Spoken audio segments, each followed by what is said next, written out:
Hockey का world cup खेलने के लिए जब वो शताब्दी एक्सप्रेस से दिल्ली जा रहा था तो उसने गोली चलने की आवाज सुनी। पीछे का यात्री आया और उसने कहा कि उसे गलती से गोली चल गई है। क्योंकि गोली उसे लगी थी तो वो वहीं बेहोश हो गया। अस्पताल में जब उसकी आंखें खुली तो डॉक्टर ने उसे कहा कि तुम अब कभी भी हॉकी नहीं खेल सकते हो क्योंकि तुम्हारी बॉडी का नीचे का पार्ट पैरालाइज हो चुका है। ऐसा सुन के उसने डॉक्टर से कहा कि सर वोरा गेट, अब प्लीज आप बाहर चले जाइए क्योंकि मुझे नेगेटिव लोगों की जरूरत नहीं है। हॉकी खेलने की इतनी शिद्दत थी कि 3 साल बाद जब वो मैदान पर उतरा तो इंडिया के लिए उसने रिकॉर्ड्स की झड़ी लगा दी। 13 साल बाद उसने इंडिया को अपनी कैप्टनसी में अजलान शाह कप जितवाया और लंदन ओलंपिक क्वालिफाइंग टूर्नामेंट में 16 गोल दाग के रिकॉर्ड बना दिया। Yes, I am talking about Sandeep Singh. उसकी जिंदगी से आप एक बात सीख सकते हैं कि जिंदगी में जब बुरे दिन आए तो याद रखिएगा, दिन बुरा है, जिंदगी नहीं। 2002 में जब गुजरात में दंगे हुए तो अपोजिशन पार्टीज ने उस टाइम के चीफ मिनिस्टर का नाम उसमें घसीट लिया।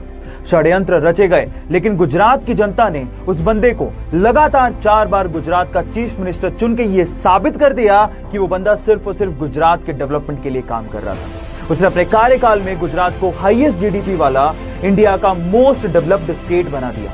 उसके काम को देखते हुए बीजेपी ने 2014 के लोकसभा चुनावों के लिए उसे प्रधानमंत्री का उम्मीदवार घोषित किया। तब गुजरात के इस बेटे को पूरे इंडिया से इतना प्यार मिला कि चाय वाला लगातार 2 बार भारत का प्रधानमंत्री चुना गया। मैं Narendra Damodar Das Modi. Yes, I am talking about Narendra Damodar Das Modi. Guys, उनसे हमें एक बात सीखनी चाहिए।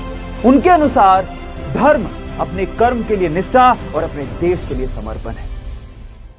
एक बार एक ट्रैक्टर मैन्युफैक्चरिंग कंपनी के ओनर ने फरारी खरीदी। उस फरारी में कई उन्हें क्लच में प्रॉब्लम्स नजर आई, जिसकी शिकायत उन्होंने डायरेक्टली फरारी कंपनी के मालिक एंजो फेरारी को कर दी। एंजो फेरारी से खफा होकर इस बंदे को इंसल्ट करते हुए कहा कि तुम सिर्फ ट्रैक्टर चलाने लायक हो, ये फेरारी तुम्हारे बस की बात नहीं है। इस इंसल्ट को अपना मोटिवेशन बना के उस बंदे ने फेरारी को टक्कर देने के लिए एक कार मैन्युफैक्चरिंग कंपनी बनाई और वो कार मैन्युफैक्चरिंग कंपनी आज के समय वर्ल्ड की सबसे ज्यादा लग्जरियस कार मैन्युफैक्चरिंग कंपनीज में शुमार है।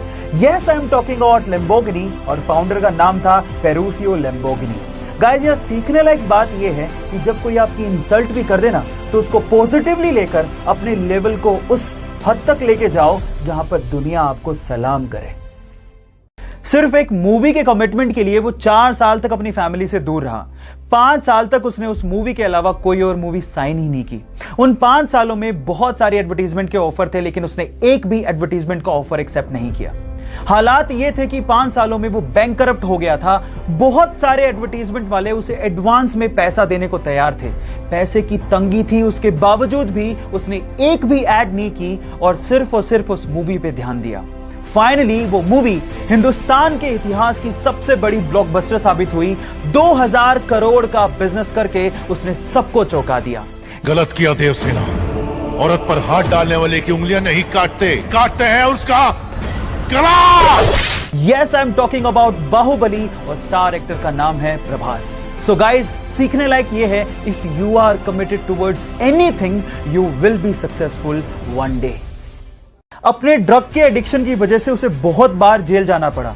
हालात ये थे कि जेल में कैदी उसे इतना मारा करते थे कि 2 से 3 बार तो अपने खून से सने टब में उठा। वो इस ड्रग के एडिक्शन को छोड़ना चाहता था, लेकिन बचपन से लगी हुई इस आदत को वो इतनी आसानी से छोड़ नहीं पा रहा था। फाइनली अपनी नरक सी जिंदगी से बाहर निकलने के लिए और अपनी गर्लफ्रेंड से शादी करने के लिए उसने ड्रग के एडिक्शन को छोड़ने का फैसला किया और इन ड्रग्स को ओशन में बहा दिया और उसके बाद अपने एक्टिंग करियर पे फोकस करना शुरू किया। फिर क्या था, Iron Man, Sherlock Holmes, Avengers जैसी टॉप मोस्ट हॉलीवुड मूवीज देकर हॉलीवुड के टॉप एक्टर्स में शुमार हो गया। जी हां, मैं बात कर रहा हूं रॉबर्ट डॉनी जूनियर की, जिसे प्यार से लोग आयरन मैन कहते हैं। जानते हैं उसका रीजन क्या है? उसकी विल पावर। सो गाइज, अगर लाइफ में आपकी विल पावर बहुत स्ट्रॉन्ग है तो आप कुछ भी अचीव कर सकते हो, ये याद रखना। एक एटेक स्टार्टअप कंपनी को नया इन्वेस्टर मिल गया था। उन्हें फंडिंग मिलने वाली थी। इस खुशी में वो एडवांस में अपने एम्प्लॉयज को पार्टी दे रहे थे, लेकिन पार्टी के ड्यूरेशन में ही पता लगा कि इन्वेस्टर ने बैक कर लिया, उन्हें वो फंडिंग नहीं मिलने वाली है। इतनी बड़ी बात की खबर उन्होंने अपने एम्प्लॉयज को उस वक्त पार्टी में नहीं दी। पांव के नीचे से जमीन खिसक गई थी, लेकिन फाउंडर्स ने हार नहीं मानी। वन ऑफ द फाउंडर का कहना था कि जब आप फंडामेंटली स्ट्रॉन्ग नहीं होते हो तब किसी के आने और जाने से फर्क पड़ता है। क्योंकि कंपनी बहुत ज्यादा फंडामेंटली स्ट्रॉन्ग थी, इसलिए बहुत सारे उतार और चढ़ावों को सहते हुए सी लेवल में हाईएस्ट $42 मिलियन का फंडिंग कंपनी ने उठाया और एडटेक इंडस्ट्री में टॉप मोस्ट कंपनीज में शुमार हो गई। Yes, I'm talking about Vedantu, जिनके फाउंडर्स के नाम हैं Vamsi Krishna, Anand Prakash and Pulkit Jain. So guys, if you are fundamentally strong, if your ideas are fundamentally strong, don't worry, you will be successful one day. एक edtech startup company को नया investor मिल गया था, उन्हें फंडिंग मिलने ही वाली थी। इस खुशी में वो एडवांस में ही अपने एम्प्लॉयज को पार्टी दे रहे थे, लेकिन पार्टी के ड्यूरेशन में ही पता लगा कि इन्वेस्टर ने बैक कर लिया, उन्हें वो फंडिंग नहीं मिलने वाली। इतनी बड़ी बात की खबर उन्होंने अपने एम्प्लॉयज को उस वक्त पार्टी में नहीं दी।